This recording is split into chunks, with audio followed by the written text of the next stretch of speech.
Alright guys, welcome back. How is it going? So, week number 1 of Overwatch League is in the books. So, uh, gonna be going through I'm just gonna recap the scores really quick if you didn't catch them, and then I'll also be talking about the big takeaways. So, for the New York Homestead, we had the Toronto Defiant taking down Paris Eternal 3-1. New York defeated London 3-1. Paris took out London then the next day 3-0, and then New York closed it out with a 3-0 of Boston Uprising. So, takeaways from New York, nothing too surprising to me. I was pleasantly surprised by Toronto. They played even better than I anticipated. But yeah, and also, I misspoke in the preview for the matchups this week. There are no 4-0s anymore. I forgot that they changed the format to first 2-3. So as you can see, you can get some 3-1. There can be 3-1s still, but you're going to be seeing a lot of 3-0s instead of the 4-0s that you would have seen from the first two seasons. I'm okay with this change. It's a little sad because I won't be able to. The matches will be a little bit shorter. But at the same time, the fourth map of 3-0s was generally a pretty boring map anyway. Didn't mean a whole lot except for the map differential. So in this case, map differential is still important, but matches are going to wrap up quicker if they're pretty one-sided. So in the end, I'm okay with it. Don't love it, don't hate it. It makes sense. But yeah, like I said, I was surprised by Toronto. I thought they'd be solid. I had them at 11 in my power rankings, but they outperformed my expectations.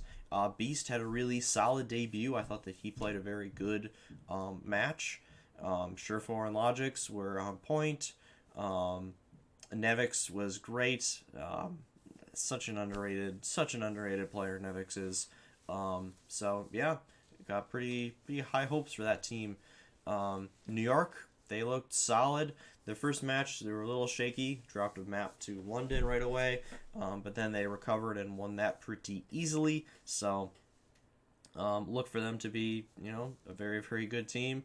As expected, we saw a good amount of Tracer this week. A little surprising to me. I thought we wouldn't see much of her, especially early on, until maybe hero bans. But yeah, we saw a lot of her. We saw a lot of McCree, which is super nice. May, I don't really love watching, especially in Overwatch League. So it'll be nice when she gets taken out on the hero bans when they come in about a month. And then got to see a little bit of Doomfist, a little bit of Reaper here and there. So it was okay. We did get to see some Genji, particularly coming out from like the Titans, a little bit from New York as well. So that was super cool to see. But yeah, up here, things were pretty much as expected. Boston looked about as bad as I expected. London looking like a lower tier team as well. Paris had a nice showing against them. Paris looked a little better than I expected them to. They put up a good fight against Toronto, and then they just cleaned out London. So mostly things holding pretty steady here. We had some a little bit of lopsided matchups early on, but New York did a really, really good job hosting their first homestead, so that was super cool to see. And then we had the Dallas section. So we had the LA Gladiators pretty much getting that was probably the best possible loss you could have, especially to start a season. They went absolutely toe-to-toe with Vancouver. They could have won that match. It could have gone either way. I was very pleasantly surprised by them. Made me feel really good about them in general and about putting them in that 4 spot because Vancouver looks real good. We did have a bit of an upset in my eyes with the Valiant taking down Dallas. I thought, especially since it was their homestead, that Dallas would take it, and it was a close match. Dallas pulled out the first map, but then the Valiant just kind of pulled away.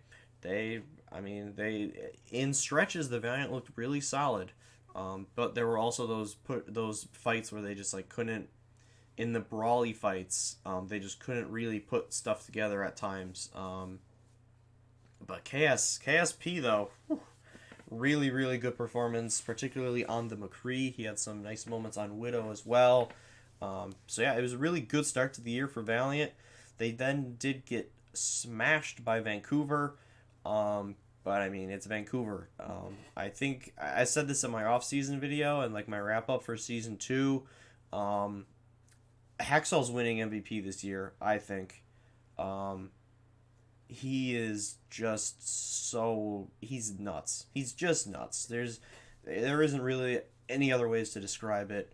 Um, Honestly, might do a video breaking down some of his plays because he's just incredible. Twilight again, especially in the Gladiator match. I sit there, I watch the match, and every time I watch Vancouver, Twilight is just a freaking standout player.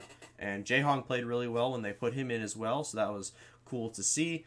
But yeah, Vancouver, they're going to be as strong as we envisioned. Probably the biggest shock for me was the shock. They didn't look impressive. I don't know if I've ever been less impressed by a team that I expected such good things of. Like, I know they were playing the Fuel. It's one match. They did have a couple of changes. But in my opinion, if they played Vancouver or Gladiators this week, they would lose. They just would. Unless they were, like, holding...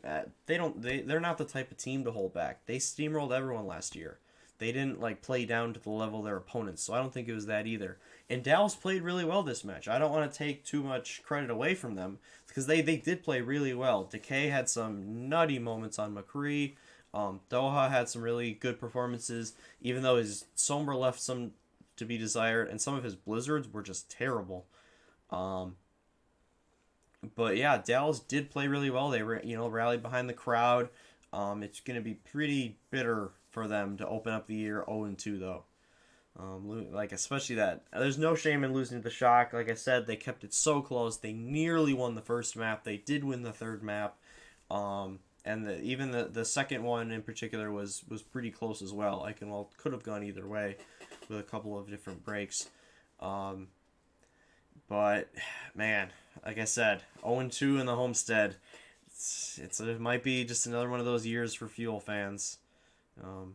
As much as I hate to say it, but San Francisco, I don't want to spend too much time talking about them. It's only one match. I don't want to say, oh, they're washed up, but I think they got exposed just a little bit. And they had Architect, a DPS player, on Ana, and ironically, he was their best player.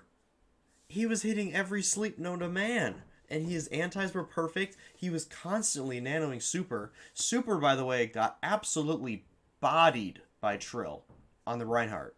He got absolutely bodied. If you don't believe me, I can make a video on it. Because the only time he ever made plays is when he was nanoed. And the Fuel weren't playing with Inanna. That's the only time he made things happen. He got outplayed thoroughly. Leave a comment if you disagree with that. I'm curious to see what other people saw because I thought he got absolutely bodied, like I said. But like Moth was as good as usual. Striker had some really really clutch moments. Sinatra was pretty underwhelming. But like I said, I've said it before. Sinatra is not an MVP level player if there isn't Zarya. That's the only reason he's MVP. He is a very good DPS player. Don't get me wrong. He's very good. He's not an MVP level player. He's not as good as Rascal. He's not as good as Striker on his own team. He's just not on DPS. And if you disagree with that, you're nuts. You haven't watched enough because they're just better if you compare them. And then that's not even talking about guys like Hackstall. So yeah, Shock, they're still going to be really good. Don't get me wrong. Like I said, I'm not going to overreact and say, oh man, they're going to lose a bunch of matches this year. No. It was the first match. They're still going to be insane. They could still easily win it all. But there can be some things there. There's opportunities for other teams. Especially if Vancouver keeps playing the way they did. Gladiators looked incredible. The Excel looked really, really solid. There's still a couple of question marks for me there, but Hotba looks integrated already. And yeah, overall, like I said, number one takeaway has got to be I was impressed with the new teams. The teams that they had a lot of changes. Gladiators, ton of changes. Nearly beat a Vancouver team that, for the most part, besides Fissure and Jaehong, they've been together for years and years. Valiant, pretty much whole new team. Looked really solid against Fuel. Got that first victory. And Toronto looked really, really solid. So these teams have been doing a good job of preparing. Coaching staffs have been doing well. Even the Spitfire looked decent against New York. They looked very, very flat against Paris. But young team, super inexperienced. They'll get better. And then Boston was kind of a mess as well. But for the most part, these new look teams, Paris, Toronto, Gladiators, Valiant, and even Dallas to an extent. I thought Dallas, in the San Francisco match, I think they probably played better than they have in either of their first 2 years. So there's hope for some teams here, particularly the Valiant, and I would say probably the Defiant as well, were teams that kind of overperformed. Paris a little bit as well.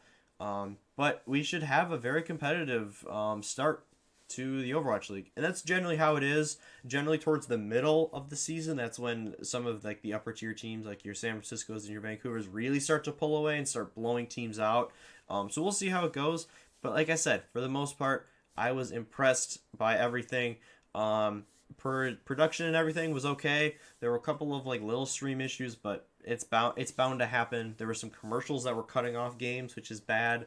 But those things are going to get ironed out. It was the first weekend of the year. I thought that both of the venues were really good. The fans were great. I liked the new desk with Zoe, reinforced Custa, and then it was Achilleos, and then Wolf. I'm sure like the analysts and the they'll be rotating a little bit with the other three being constant. But yeah, I thought they did good. I thought that their chemistry is going to be real solid going forward. Like the insights from former players as well, in Custa, and reinforced a little bit, even though he was never in Overwatch League. He was a pro for a while. So it was a great week for me. I enjoyed watching all the games I did. I missed a couple of them because of other commitments, but I did go back and watch VODs. So I think it's going to be a great season. We're going to see the most diverse season easily. We're going to see a lot of heroes get played, and I think that is amazing. So yeah, I'm looking forward to next week. Let me know what you guys thought. Did you enjoy the first week as well? Do you have any issues with it? Were there any teams that stood out, good or bad to you? I'm curious to see what you guys have to think. But other than that, hope you guys have a awesome couple of days, and I'll see you for week 2 of Overwatch League